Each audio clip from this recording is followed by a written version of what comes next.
Hi, I'm Lark. My father is a billionaire, and he erased me. Not with words, but with silence. When I was 18, I wrote him a letter asking for nothing but recognition. He had his lawyers send back a line. Mr. Allerton does not acknowledge any paternity in this matter. Years later, I stood in court, across from him, representing people he displaced. He didn't even recognize my face. But what happens when the daughter he erased becomes the one who exposes everything? Would you fight for your name if no one ever said it out loud? What if the only family that ever claimed you wasn't blood at all? Let me tell you what happened next. The box was older than me. I knew it by the way the cardboard sighed when I pulled it from the back of my mother's closet, like it had been waiting to be touched again, but not by her. She'd been gone 3 weeks. The apartment still smelled like the vanilla candles she always kept burning too long. I hadn't been able to throw them out yet. I sat on the carpet in her bedroom, legs folded under me, fingers numb.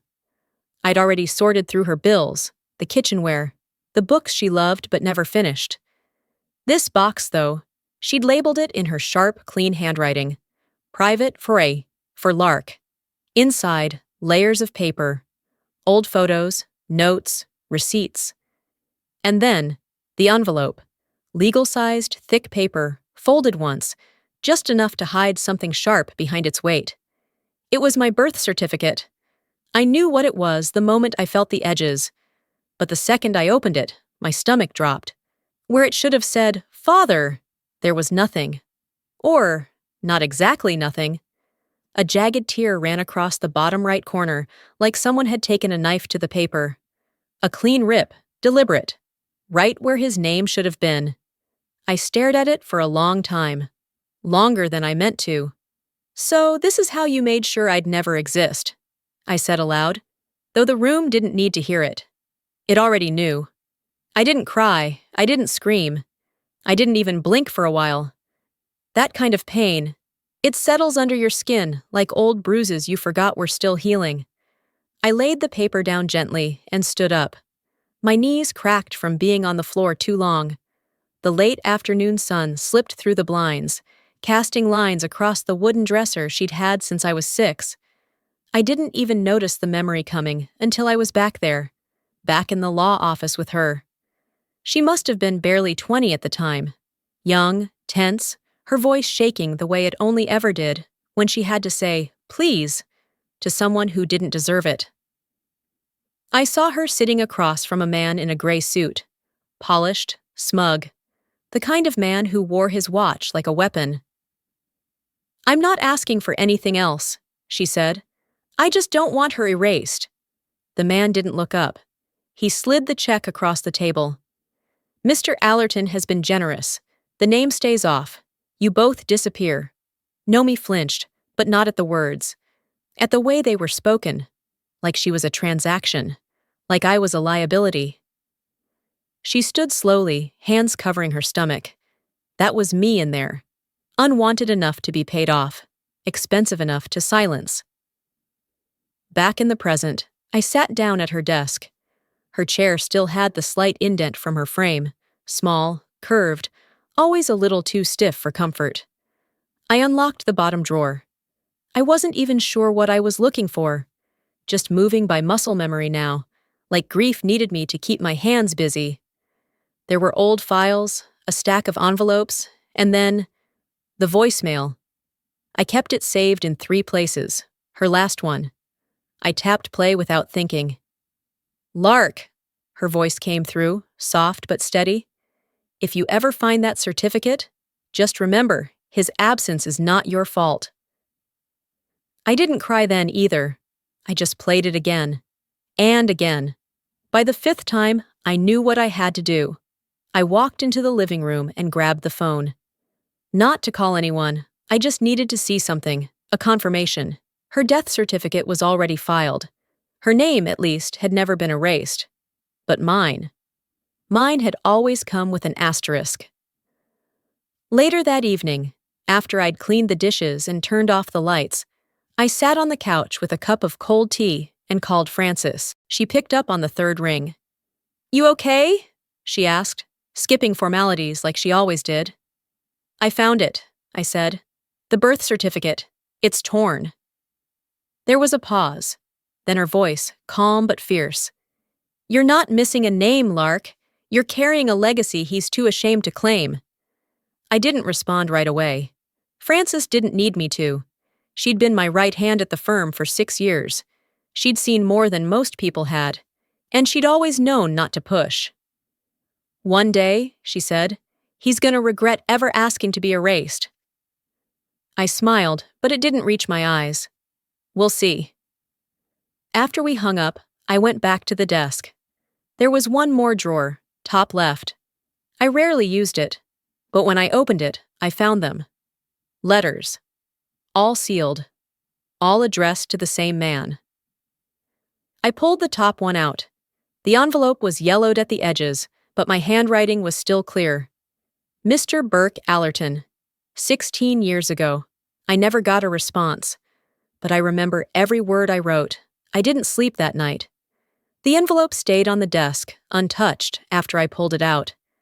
I didn't open it again. I didn't have to. I knew the letter word for word. By sunrise, the apartment was silent, except for the hum of the refrigerator and the distant garbage truck crawling down the street. I sat in the kitchen with a mug of black coffee, waiting for something to change. Nothing did. That morning, after showering and tying my hair back, I carried the envelope to the office. Frances had already arrived. She was typing with one hand and sipping something green from a mason jar with the other. Don't judge me, she said before I even spoke. It's spinach, cucumber, and sadness. I set the envelope down between us. She stopped mid-sip. Is that what I think it is? I nodded. She slid the letter out slowly, like it might cut her fingers. And then, without asking, she read it out loud. Mr. Allerton does not acknowledge any paternity in this matter. Please cease all further communication. She blinked. Once, twice. Well, that's ice cold, even for rich white nonsense. I didn't laugh. That was the last time I asked to be claimed. Frances folded the letter carefully and slipped it back into the envelope like it was made of glass. You were 18? Graduated high school early. First dorm room I ever had that didn't smell like cigarette smoke and mildew. First heartbreak? No, that came after. Frances raised an eyebrow, but didn't press. She never did. Later that evening, I found myself pacing my living room floor, circling a memory like it still had teeth. Colt Mercer. Back then, he was the kind of man who opened doors without condescension. His smile made professors pause mid-lecture. He was already wearing fitted suits when I still couldn't afford to dry clean mine. And somehow, he chose me. We met at a campus event. I'd been speaking on access to justice for low-income families.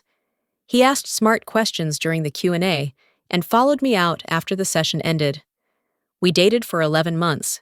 The kind of almost year that tricks you into thinking you'll make it to forever. Then came the dinner. His mother, Elaine Mercer, invited us to her place on Lake Sinclair. Big house, glass walls, imported furniture that looked too fragile to sit on. I wore my best thrifted dress, the one I only brought out when the night needed proof I still believed in possibility. Dinner started fine. Talk of universities, travel, property investments. Halfway through the meal, she looked at me and smiled like a shark.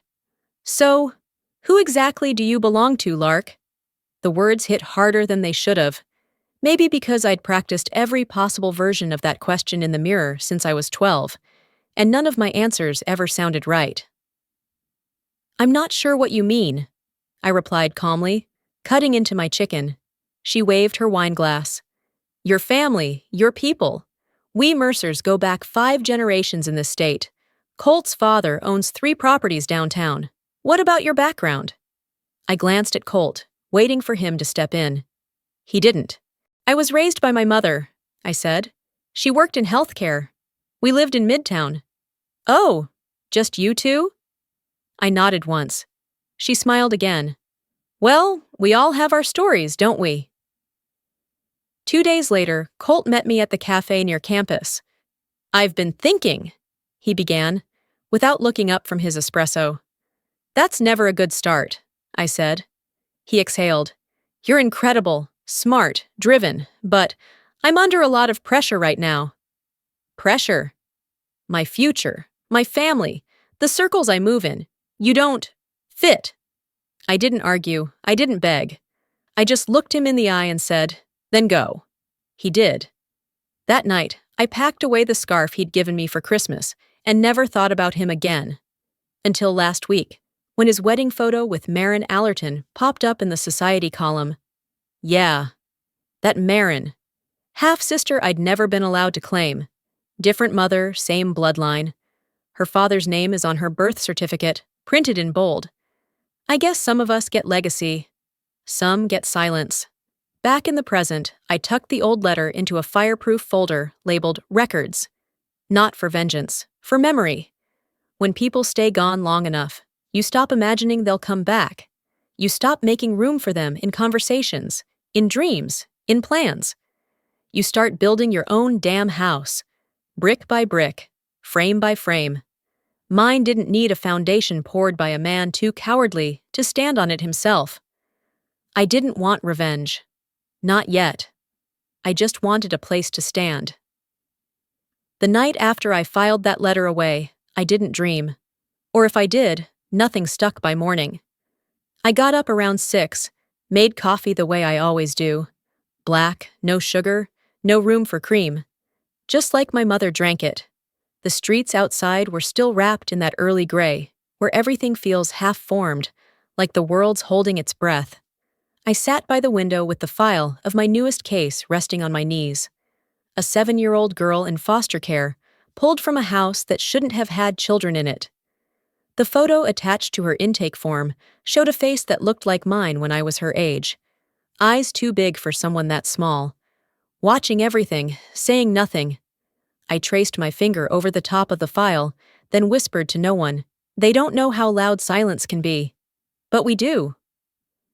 That sentence sat with me while I got dressed and headed into the office. Traffic was light. People were still shaking off the weekend. Francis had left me a note on my desk that said, "Client at 10. Don't forget to eat something that isn't made of caffeine." I smiled and ignored it. Before that 10 o'clock walked through the door, I drifted, back to the place where silence had become part of my bloodstream. High school. Catholic school, to be exact. St. Matthew's. I had a uniform that never quite fit and shoes I kept polishing to hide the worn-down heels. The other girls didn't tease me. They didn't have to. They just omitted me. Like I wasn't there. Like I wasn't enough to react to. At assemblies, when honors were read aloud, my name was often skipped. Once, a teacher caught herself. Oh, that one must have been a misprint. Another time, she handed me a certificate backstage, whispering, I didn't want to confuse the board. Confuse them with what? That someone like me, someone without a last name that carried weight, could earn something? One afternoon during my junior year, I overheard Mrs. Connolly, the front office assistant, on the phone. She's sweet, smart girl, but no dad listed. The school functions, it's just her and her mom. Like I was a footnote. I went home that night and told Mom I didn't want to attend the spring recognition dinner. She didn't argue. She just looked tired, like the fight had gone out of her 10 years earlier. Honey, she said, folding laundry on the couch, sometimes we shine brightest when no one's clapping. I didn't believe her then. I do now. Years later, sitting at my law school commencement, I watched my classmates wave to family in the stands. Some had full rows, parents, siblings, even grandparents with air horns and homemade signs. I had an empty seat next to me and a copy of my mother's voicemail saved in my phone. I didn't play it, but I held on to the idea of it. That was enough. When the dean called my name, I walked across that stage with steady feet. No one clapped just for me, but I heard her voice anyway. You keep going, baby, even if it's just you in the room. Now, in the present, I find myself back in a courtroom. This time, I'm not the girl sitting alone. I'm the one standing, files in hand, voice clear. My client is a 10-year-old boy, denied the right to inherit from his father. The man says the boy isn't his. No DNA test, no acknowledgement, but the boy carries his eyes, his walk. even the way he tilts his head when he's confused. The opposing attorney argues with smug precision. There's no legal record of paternity. Without documentation, the claim is speculative. I rise. Steady, measured. Your Honor, I say, absence of paperwork doesn't mean absence of truth. Some truths exist outside notarized lines. The judge watches me quietly, then nods. We move forward. After court, I return to the office, shoes pinching but heart calm. Francis meets me with a stack of folders. New intake dropped while you were gone. This one's big. I sit, take a sip of water, and pull open the file. Lawsuit, tenant rights violation, Allerton Properties. Plaintiff, low-income housing residents displaced without proper notice. Defendant, Burke Allerton, Chairman. The folder slides from my fingers for just a second. Not in fear, not in shock, but in realization. I didn't go looking for him. My work just brought him to me. I didn't say a word to Francis after I read Burke's name at the bottom of that file. I didn't have to. We both knew that kind of silence carried its own weight. I closed the folder, slid it under my arm, and told her I needed a moment. I stepped outside the office and into the alley behind the building where I could breathe without looking like I needed to. The air was still warm, sticky with late spring. A delivery truck idled nearby. Somewhere a siren screamed itself out. I didn't need to call Burke. He'd already found a way to enter my life again, this time by accident. Or so I thought. By the time I returned to my desk, Frances was waiting. She didn't offer advice, just handed me a glossy event brochure that had arrived by courier while I was out. No note, no sender. I flipped it open and my hand stilled halfway through the motion. Front cover, a photo of me, 10 years ago, standing on the courthouse steps after my first major case win. I was younger, with straighter posture, wearing a navy suit too stiff for how nervous I'd been. The caption below read, Allerton Cares, Empowering Future Leaders Through Justice. I blinked once. Hard. Frances tilted her head. That picture, was that from the city's Justice Youth Panel? I nodded slowly. It was taken by my mother. Her lips parted, but she didn't speak. We both knew what this was. Not a coincidence. A calculation. He found a way to use me without ever saying my name. I said flatly. Of course. I leaned back in my chair, the edges of the brochure cutting into my palms. I remembered that day too well. It wasn't an official photographer. It was Nomi, standing off to the side with a cheap disposable Kodak she bought with coupons. The courthouse janitor had to ask her to move twice because she kept getting in the way. Afterward, we'd eaten hot dogs on a bench because she didn't want to mess with the parking meter. She told me, while wiping mustard from her cheek, one day they'll know who you are, but more importantly, you will. I guess she was right, just not in the way she expected. Later that evening, I sat in my apartment with the brochure spread open on the coffee table. I didn't rage. I didn't vent. That wasn't my style anymore. Instead, I found the event website, looked up the PR firm hosting the campaign, and called the number listed for image licensing inquiries. A cheerful voice answered, too chipper for how my day was going. Hi there. This is Ella with Silver Run Media. I didn't bother with small talk. This is Lark Devlin. My photo appears on promotional materials for your Allerton Cares campaign.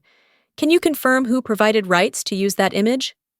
A pause, then, let me check. Okay, yes. The file was submitted through our corporate liaison. Burke Allerton's office approved all content. Thank you, I said. You'll receive a cease and desist letter by morning. And I hung up. Frances called as I was drafting the letter. You going to that fancy event they're pushing? Not a chance. You want to go public? I stared at the screen for a second. Not yet. He's not the only one who knows my name now, but he's the only one still afraid of it. There was silence on her end. Then a soft chuckle. Remind me not to get on your bad side. You're safe. You've always said my name right. That night, I emailed the cease and desist letter to Silver Run Media and copied Burke's legal team for good measure. No fanfare, no threats, just my terms, written clean and clear. The next morning, the brochure disappeared from the firm's website. No apology, no admission, just silence. That was fine. Silence didn't mean surrender. 2 days later, my voicemail lit up with a message from the Children's Justice Foundation. The director's voice was warm, respectful, but rehearsed. "Hi, Miss Devlin. We'd like to formally invite you to speak at our annual keynote panel. Mr. Burke Allerton personally recommended you. He described you as family." I stood frozen in my kitchen, hand still gripping my phone. Family.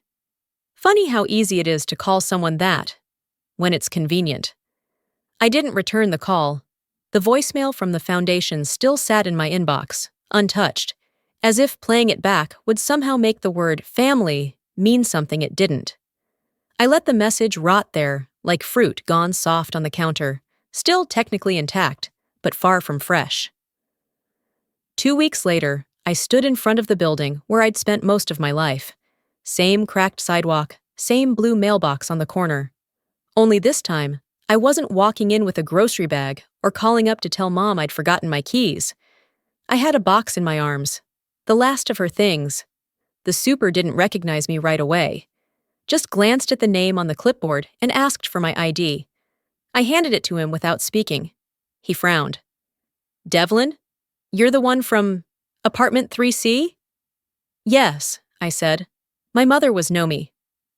A pause. Then, didn't know she had a daughter." He didn't mean it as an insult. He meant it the way most people mean it when they've only ever looked at you sideways. You become someone else's shadow. He gave me 20 minutes.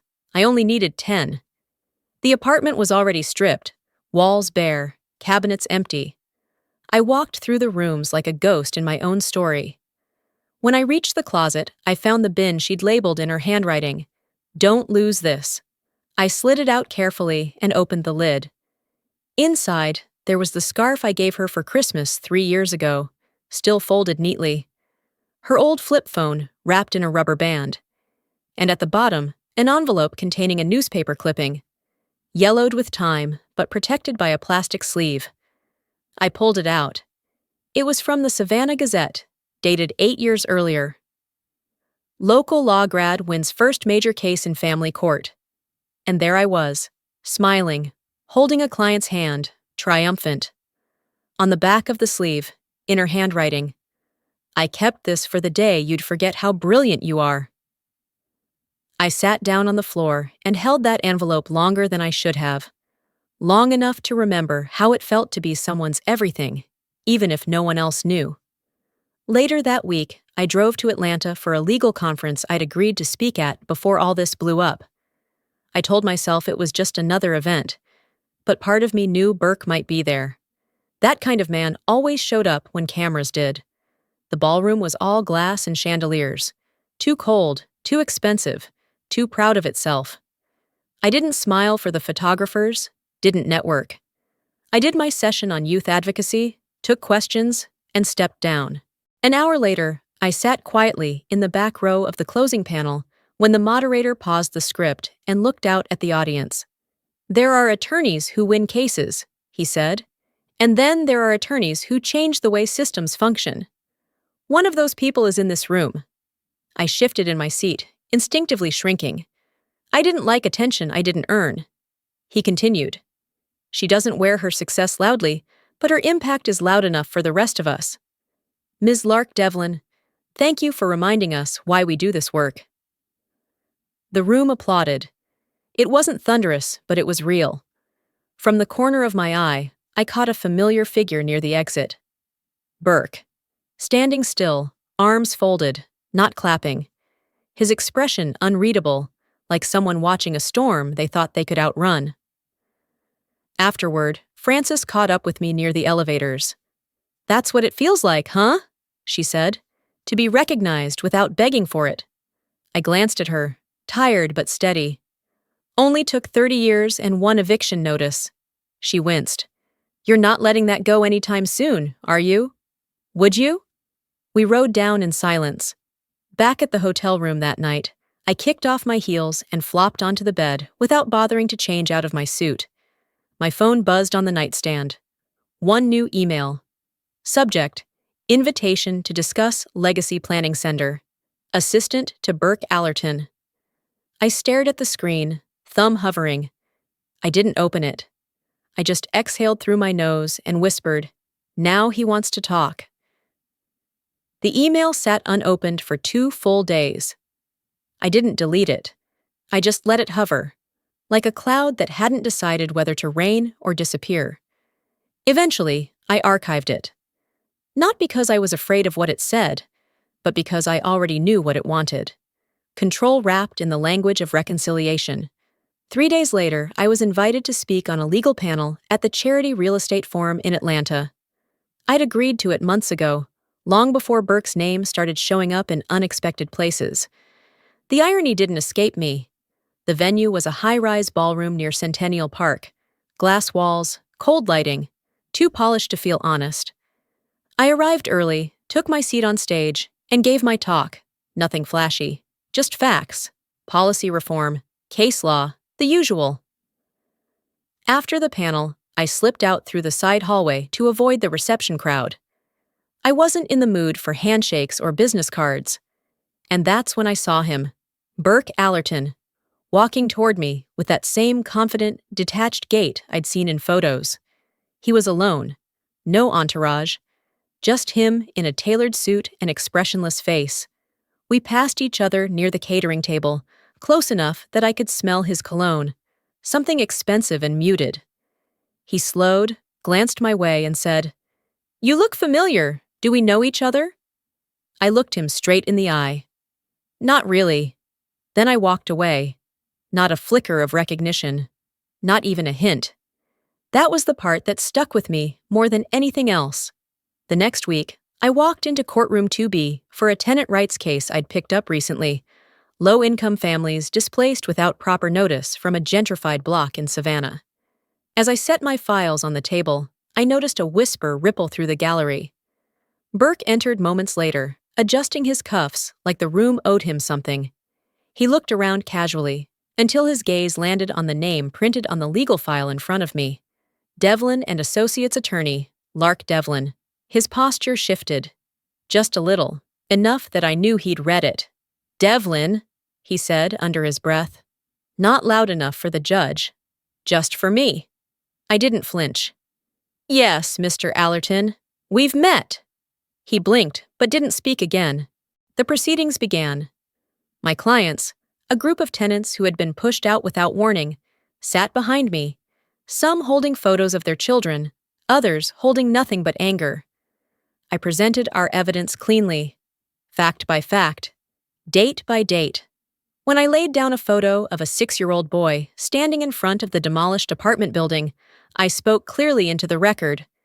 There are people whose names never make it to the contract, but they're still the ones who bleed for it. The judge nodded. The room held still. Burke didn't object. He didn't have to. His silence was the loudest thing in the room. After the hearing, while I gathered my papers, his longtime assistant approached me just outside the courthouse doors. She looked tired. Maybe she always had. "He didn't know," she said.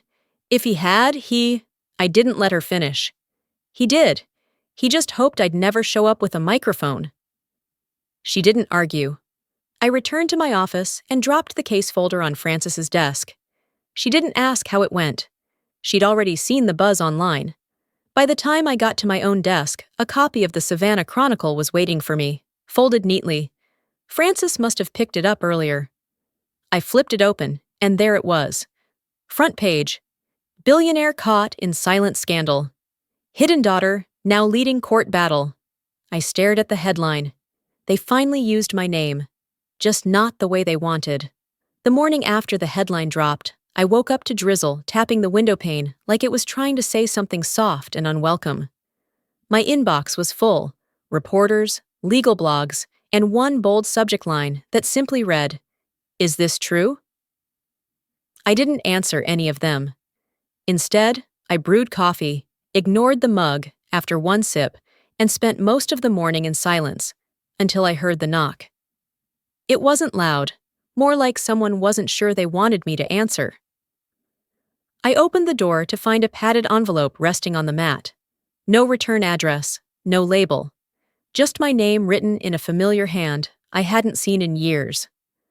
I carried it to the kitchen table, slicing it open with a butter knife I grabbed from the drying rack.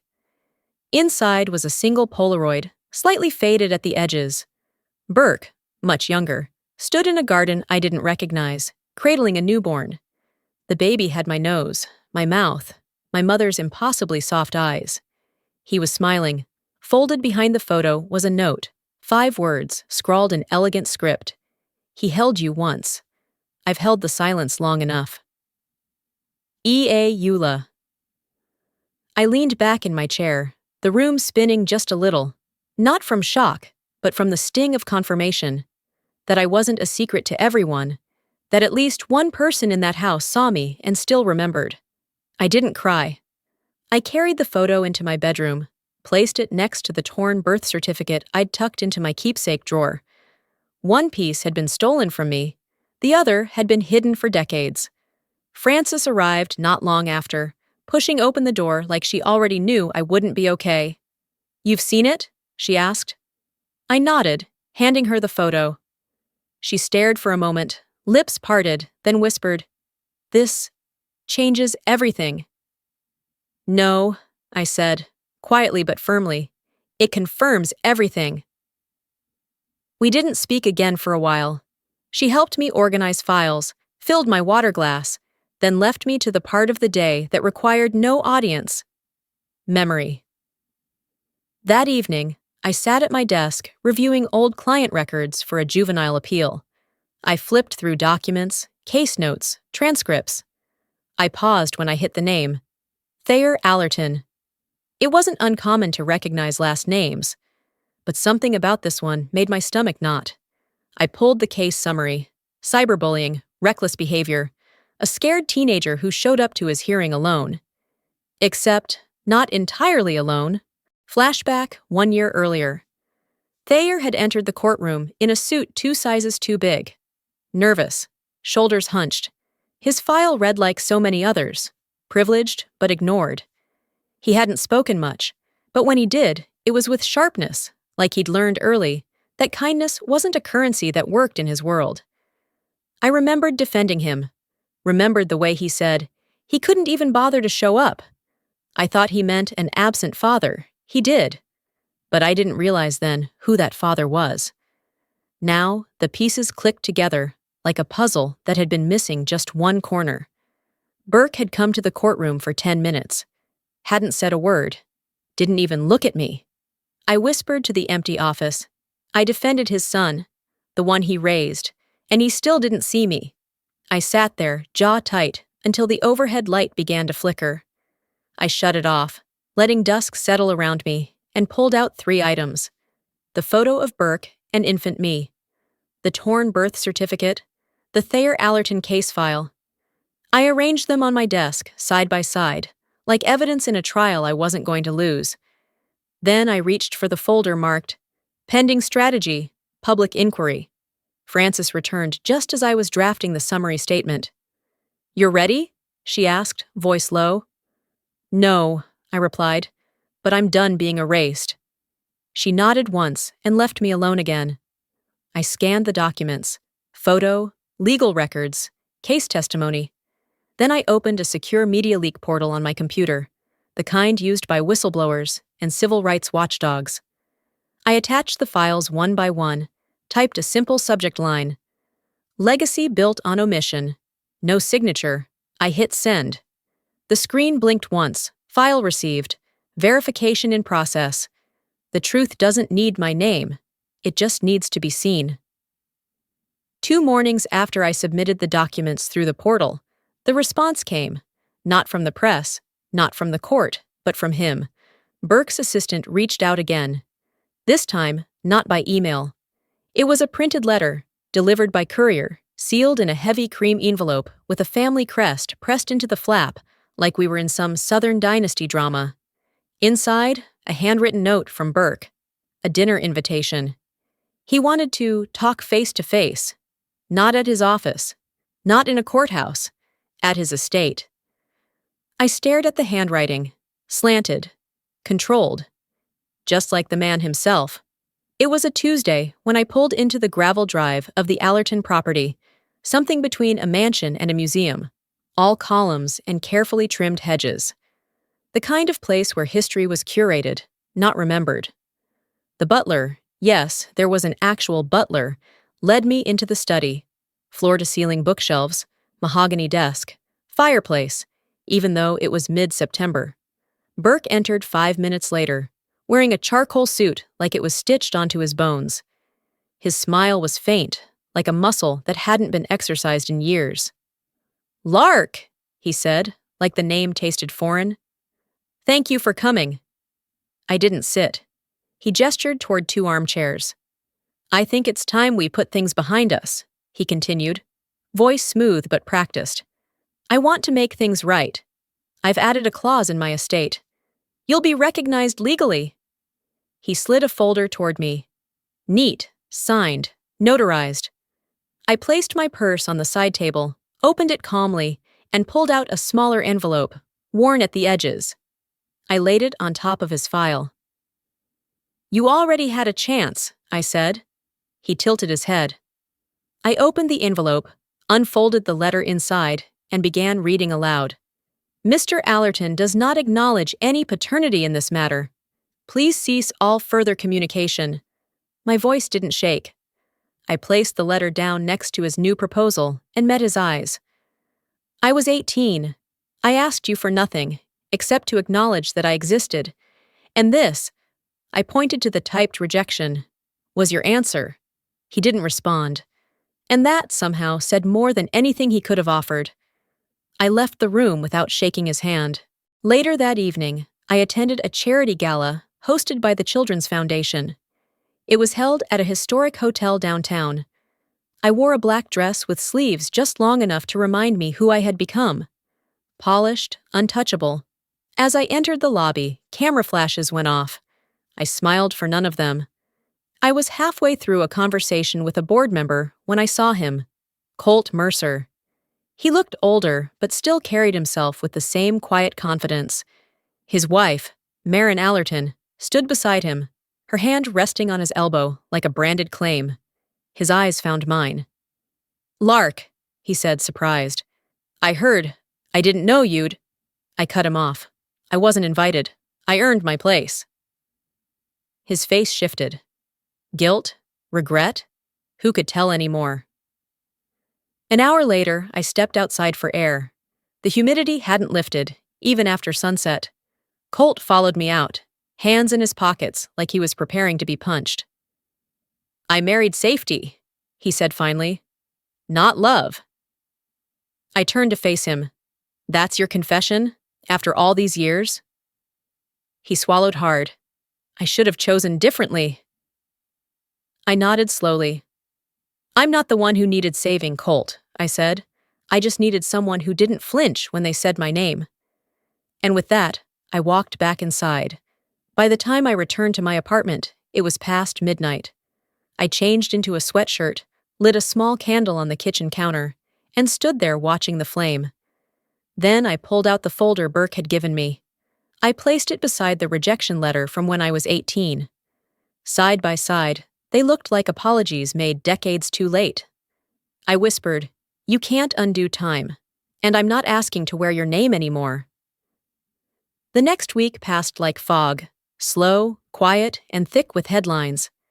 My phone buzzed constantly, though I stopped answering it by day 2. I didn't owe the world a quote, and I certainly didn't owe him a reaction. The Savannah Chronicle ran a follow-up story about buried truths and bruised legacies. The national outlets picked it up by Friday.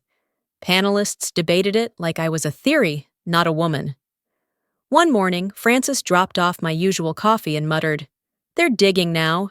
He's got PR, lawyers, but he doesn't have silence anymore." I just looked at her and said, "I gave that up." She didn't ask what I meant. That Sunday morning, I went to the foundation for a follow-up visit with the kids. I'd promised I'd be back before the next art class. Isby Ray, 6 years old, all elbows and questions, greeted me at the door with a drawing clutched in both hands. "You're late," she said, eyes narrowed, then softened into a grin. "But I saved you a seat." I followed her into the back room, where crayons were scattered across the table like tiny confessions. She laid the drawing on my lap and beamed. It showed the two of us under a tree with crooked branches. A heart hovered above us, and written in crayon-scrawled block letters across the bottom, "Me and Mom." My throat caught. I didn't correct her. I bent down and asked, "Is that me?" "Yeah," she said without hesitation. "You're my mom. You help me. Moms do that, right?" I opened my mouth to respond, but nothing came out. I just pulled her close and nodded. Afterward, as she ran off to show her drawing to the class assistant, I sat alone at the back table, letting that moment settle into my bones. On the drive home, the air was warm enough to crack the windows. A breeze drifted through the car, bringing with it a memory I hadn't revisited in years. Nomi brushing my hair when I was 5, just before church. She was humming something low and sweet. "You're not the daughter of a man," she said suddenly, like it had been sitting in her throat for weeks. "You're the daughter of your own becoming." At the time, I thought it was just one of her poetic phrases, half-formed wisdom wrapped in metaphor. But now I understood it. She hadn't said it out of bitterness. She was planting a seed. Back at my apartment, I made tea without checking messages. The candle on the kitchen counter had burned down to a stub. I lit it again anyway. Then I sat at my desk and pulled out a sheet of stationery, one of the thick, cream-colored ones I save for things that matter. I wrote a letter, not to Burke, not to Colt, not to the judge or the paper or the foundation, to me. I listed it plainly. A law career built from grit and stubbornness. A home filled with my choices, not his absence. Children protected, including one who now called me something I never expected to hear. A life no longer defined by who didn't claim me. At the bottom, I wrote, "You did it without him. You did it with grace." I folded the page neatly, slid it into an envelope, and tucked it into my desk drawer without sealing it. That night, before bed, I opened a drawer near the bookshelf, one I hadn't touched in years. Inside was an empty picture frame I'd once saved for the family I used to imagine I'd one day have. I looked at it for a long time. Then I reached for Isby's drawing, still creased from her tiny hands. I slid it inside the frame and placed it on the mantel. No headlines, no signatures, no legacy paperwork, just love. Messy, loud, real. Sometimes the family that heals you is the one you choose. You know, for a long time, I thought I was chasing closure. A name. A place at a table that was never meant to seat me. But I've learned something else. You don't need to be invited to belong. You don't need permission to exist. Sometimes the people who deny you the loudest are the ones who feared your presence the most. And that says more about them than it ever did about you. I've stopped waiting for the people who hurt me to say they're sorry. Instead, I built a life they can't erase. One act of kindness, one courtroom victory, one child protected at a time. And now, I've got a picture frame on my shelf with a crayon drawing inside it. A little girl who calls me Mom without hesitation. That frame used to wait for a family that never showed up. Turns out, the family I needed found me when I wasn't looking. So here's my question to you. Who have you been waiting on to acknowledge you? And what might happen if you stopped waiting and started building instead? If this story touched something in you, let me know in the comments. Drop a 1 if it resonated, or tell me where you're watching from. I'd love to know what part of the country or world you call home. And if you didn't connect with it, that's okay too. Tell me why. What would have made it more real for you? If you'd like to hear more stories like this, ones about real people, tough choices, and quiet strength, go ahead and hit that subscribe button. Let's keep walking through these stories together. Thank you for being here. You matter, name or no name.